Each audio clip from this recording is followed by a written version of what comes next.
I don't think people really understand when you have been put in difficult situations and God gives you the strength to pull yourself out of those situations.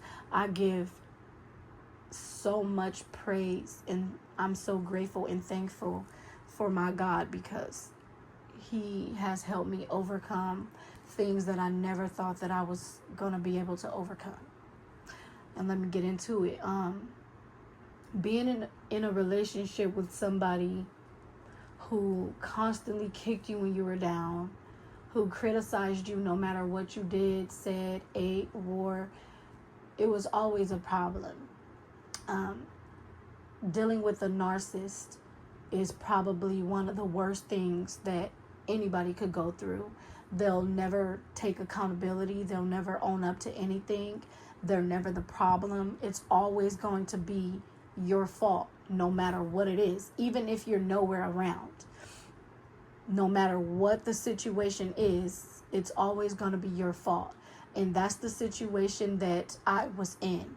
And he was never going to take accountability, probably till this day. He's never going to own up to it unless it makes him look a certain way to the public, the outsiders. He wants people to think that he's this really good person. He wants people to think that he's this loving and caring person. So that's the only time that he will pretend to take accountability or pretend to own up to anything. But in reality, he does not care. He's never going to take accountability. If it was just me and him having a conversation, it's always going to be me, me, me, me, me. I was the cause of everything. I was the reason this. I was the blame. I was the problem, yada, yada, yada, etc. But in front of the world, you want to act like you're innocent. And I'm the problem. That's how it always was.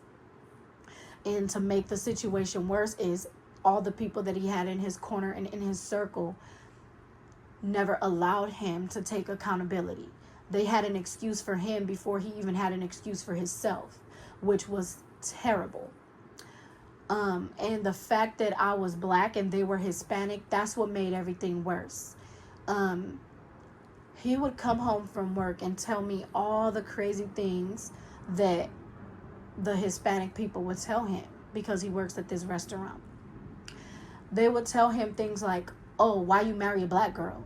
What's the problem? You couldn't find somebody of your own? You know how black people are. They're dirty, they're lazy, and they don't want to do anything.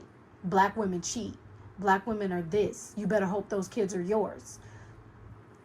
He would come home and tell me all the crazy things that these people at work will say about me. Mind you, they never met me. Soon as he told them that I was black, that's when all the negativity started coming. But at first they was, oh, we're so happy for you, this, and that.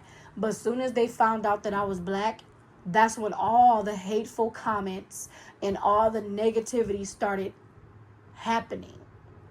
And instead of him having my back, he didn't. He'll just come home and blame me for the things that they will say. Like he'll look me in my face and say, black people are dirty. Black people are lazy. But he wouldn't say it in those terms. He would say like, oh, you are dirty. You are lazy. You don't even have a job. Mind you, before I moved to LA, I was working at the VA hospital.